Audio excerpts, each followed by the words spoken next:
नमस्कार। Bhagavad Gita quotes channel पर आपका स्वागत है। आज हम एक बहुत ही दिलचस्प स्रोत पर बात करेंगे, साक्षी, स्वयं का उद्धार। इसमें भगवद गीता के एक श्लोक है और साथ ही एक आज के जमाने की कहानी। जी हाँ, बिल्कुल। और हमारा मकसद है इस स्रोत के जरिए आत्मनिर्भरता, हमारे अंदर के संघर्ष और कैसे हम खुद को ऊपर उठा सकते हैं, इसे समझना। सही। तो शुरुआत करते हैं उस श्लोक से।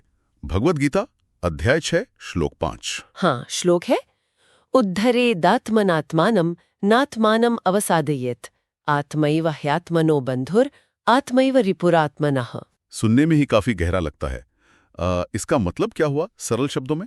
मतलब बहुत सीधा है कि हमें खुद ही अपने प्रयासों से अपना उद्धार करना चाहिए, खुद को नीचे नहीं गिराना चाहिए, क्योंकि हम खुद ही अपने सबसे अच्छे दोस्त हैं और हाँ, खुद ही अपने सबसे बड़े दुश्मन भी। वाह, मतलब जिम्मेदारी पूरी तरह अपनी, खुद की। बिल्कुल, पूरी तरह से आत्मशक्ति और व्यक्तिगत जिम्मेदारी की बात है ये। और इसी विचार को आज के टाइम में कैसे देखें, इसके लिए वो साक्षी की कहानी है। हाँ, साक्षी एक यूनिवर्सिटी स्टूडेंट, सोशल मीडिया पर, खासकर इंस्टाग्राम पर बहुत पॉपुलर। जी, 90,000 फॉलोअर्स।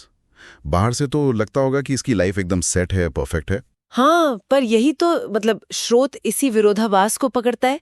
बाहर की चमक, हाँ। लेकिन अंदर साक्षी बिल्कुल खाली और थकी हुई महसूस कर रही थी। अच्छा। वो खुद कहती है, मैं थक चुकी हूँ, ये सब झूठ है। तो जो ऑनलाइन दुनिया में दिख रहा था और जो वो असल में जी रही थी, रात में अकेले रोना, उसमें जमीन आसमान का फर्क था। बहुत आम होता जा रहा है आजकल, है ना, ये बाहरी इमेज और अंदर की सच्चाई का गैप।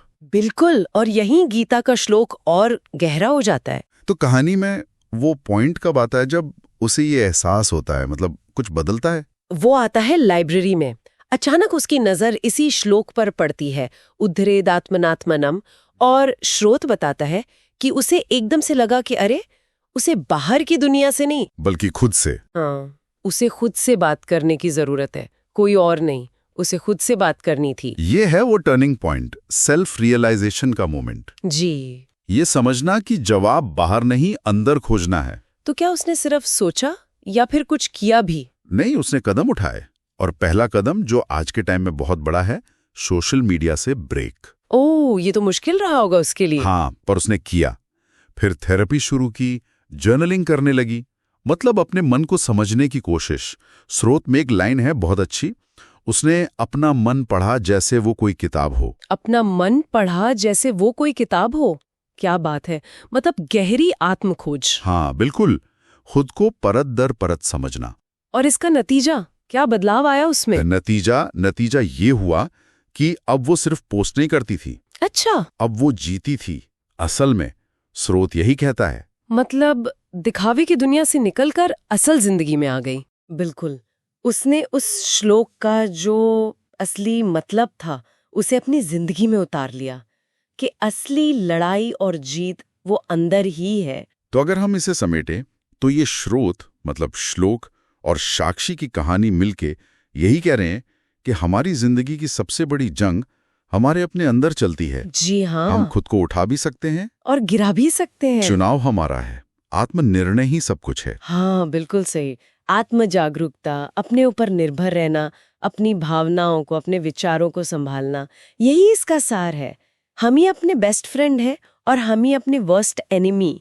ये ताकत हमारे अंदर ही है। और कमाल की बात यह है कि हजारों साल पुराना ये ज्ञान आज की जो चुनौतियां हैं, जैसे सोशल मीडिया का प्रेशर, बाहर से वैलिडेशन की तलाश, हाँ, उन सब के लिए कितना सटीक बैठता है, कितना रेलेवेंट है। बिल्कुल। ये हमें सोचने पर मजबूर करता है कि भाई, हमारा अपने अंदर की आवाज से कैसा कनेक्शन है।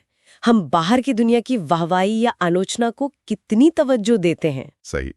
तो अंत में यही सवाल रह जाता है कि हम खुद के दोस्त बनेंगे या दुश्मन। और ये चुनाव असल में हमारे हाथ में कैसे है, ये एक विचार है जिसके बारे में हम सबको सोचना चाहिए।